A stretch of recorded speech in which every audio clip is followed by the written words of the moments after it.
Us, dear students and friends, during this isolation time for COVID-19, we hope to develop a certain amount of training, but only for a few minutes a day. This is a third video that we're going to send you, and the idea is to try and build on the basics, the kicks we did last time. And today is more to do with the beginning of certain kata moves, and we start with the Heian or Shodan, same technique. The idea is to visualize an opponent coming from the left in the case of the Heian katas. So you have to look first, rotate your upper body. Do not just turn your head. Rotate your upper body to see what the attacker is going to do. And once you have seen what the opponent is going to do, then react. You don't act, you react to whatever they're doing. When you rotate, do not start by lifting your arm according to the block you're doing, but only rotate. So the idea is to visualize your opponent almost like you want to square on to them. You rotate, and as you rotate, make sure that you can see this turning your toes. As I said many times before, when you point with your hand, fingers, toes must point the same way.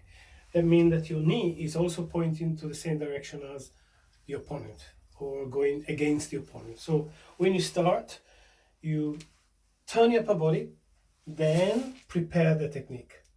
So you're already pointing towards your opponent. Start by looking, pointing, developing the block.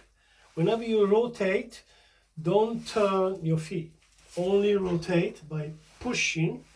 So this becomes your hinges, and that is your door. So you rotate the door, you do not move your hips. So you don't pull your hip back, you push the one forward, the knee forward. Okay?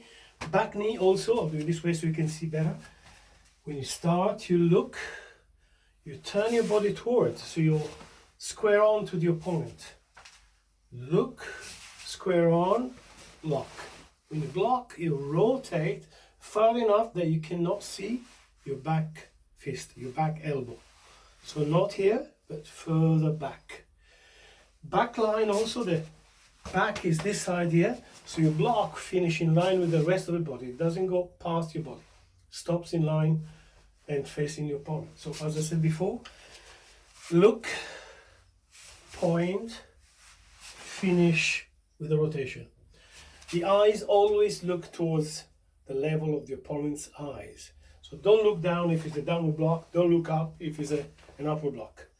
You look towards your opponent, eye level, and when you block, you're still looking the same way. You're not looking down, you're not looking up. Straight away. Okay, I'll do it this way so you can see exactly the same. Rotate, look, block. Your eyes are always focused on the opponent. And another rotation that we tend to do quite a lot is when we move the back leg to rotate. I call it a 90-degree block rather than more than that, because I think that the back leg rotates only about 90 degrees from where it starts to where it finishes.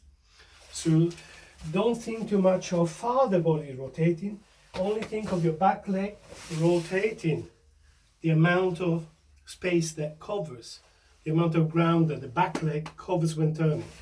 Again, if you're doing downward block, do not start thinking of lifting your arm, but turning your body. When you turn your body, don't pull your knees together, okay? Your back leg goes towards the front one as you turn. So not first or forward, but together. And again, pay attention to the supporting leg, the one that has the body weight, does not turn away. Your heel stays. You rotate your toes. So every part of your body is rotating towards the target. You pull, then when you can see the opponent, you prepare the block. Then you block. Similar to what we did before from a standing position. So, one more. Start turning to look. Complete the turn. Block.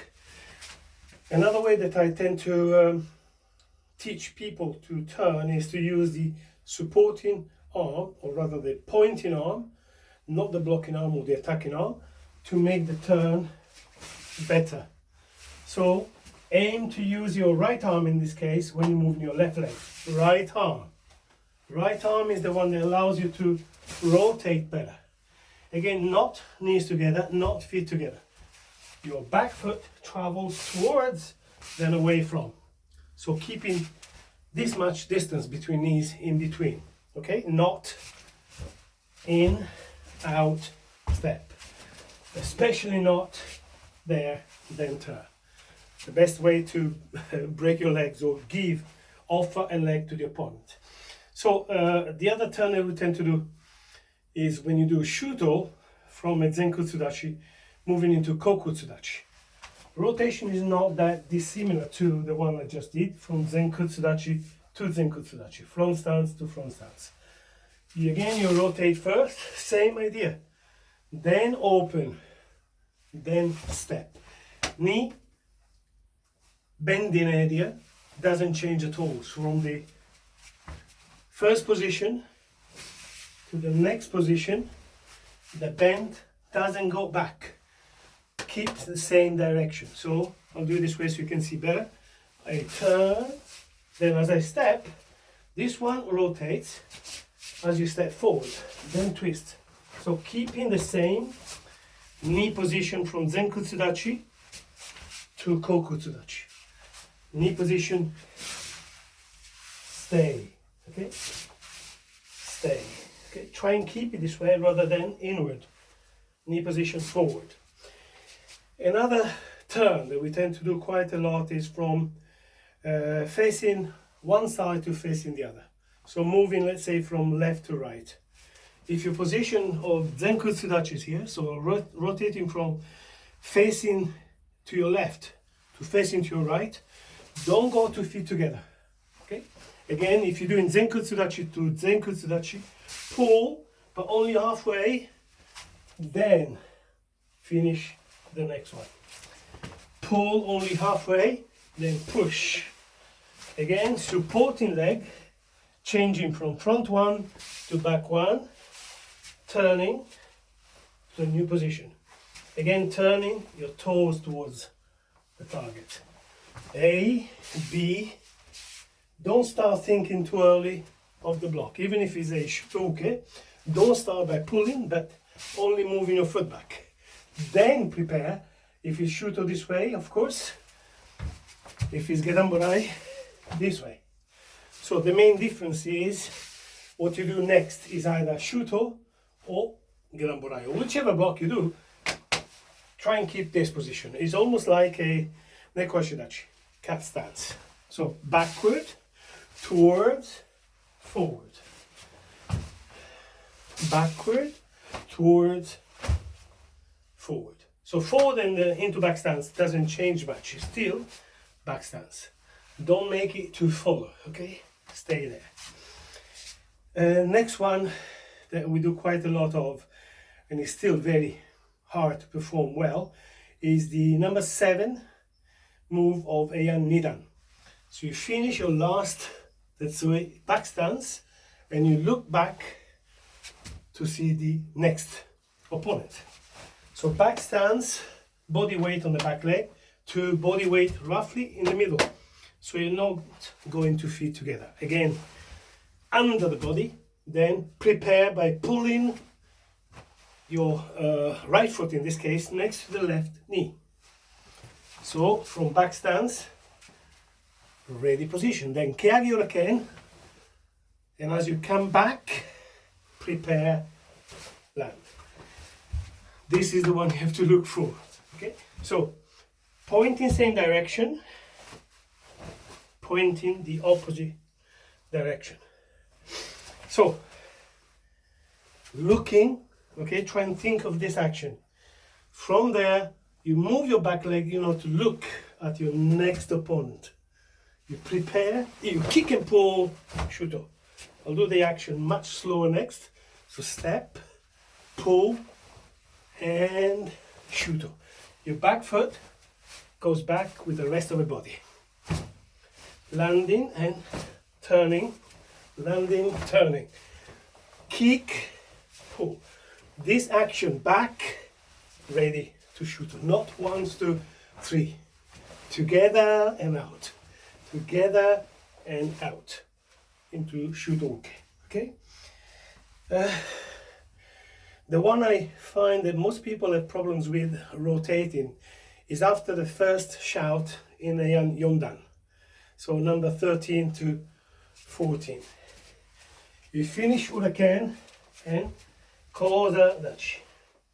Knees together, pointing forward.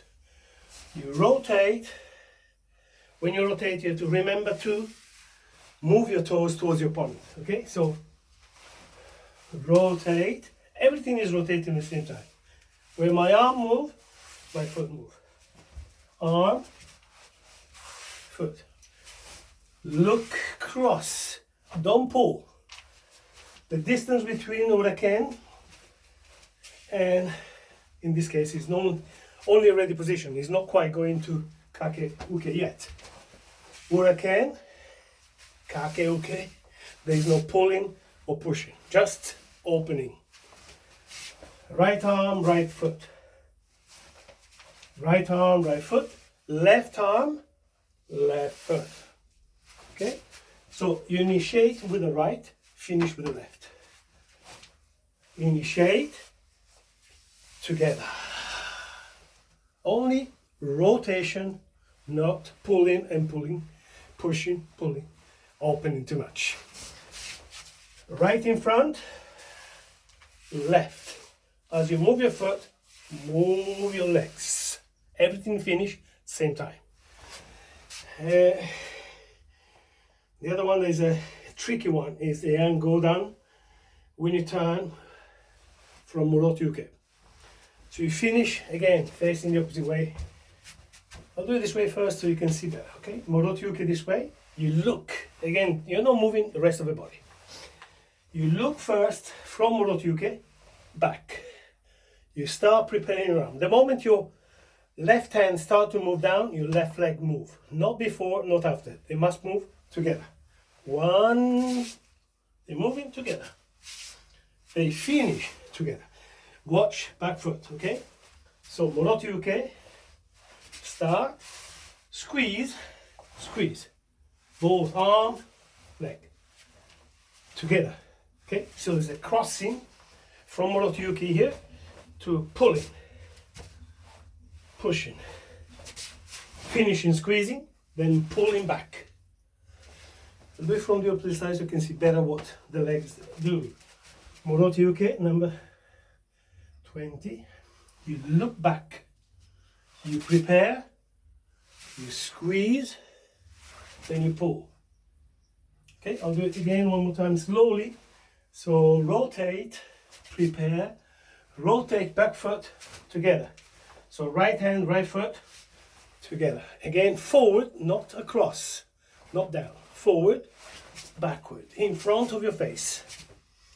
You go back there, stand. When you turn, prepare.